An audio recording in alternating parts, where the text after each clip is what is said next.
Hello sa inyong lahat. Ako nga pala si Mango. At welcome sa aking podcast. Kaya nga pala podcast ang tawag dito. It's combination ng dalawang words, pogi, tsaka podcast. Hindi ko na-explain sa inyo kung bakit kasi self-explanatory na naman siya. Ang main purpose ng podcast na ito ay para magkaroon ng platform or outlet yung mga ingay at ideas na tumatakbo sa aking isipan. Huwag kayong mag-alala at hindi ko kayo bebentahan ng kung ano-ano. Hindi ko rin kayo pipiliting maniwala sa mga pinaniniwalaan ko. Hindi ko kayo yayakagin mag-networking o magsugal o sumali sa kung anumang relihiyon.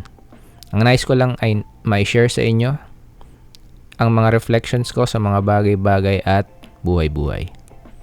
Alam kong napakahalaga ng mga oras ninyo, kaya at least 1 minute to 3 minutes lamang kada episode ang goal ko. Kaya kung umabot ka man sa punto ng video na ito ay maraming salamat. Salamat sa iyong pagdaan. Napakalaking bagay na yun. Bahala ka na kung magre-react or magko-comment or mag-share ka. Malaki ka na. Lagi nating naririnig o sinasabi na we should make this world a better place for our children to live in. What if we make it the other way around?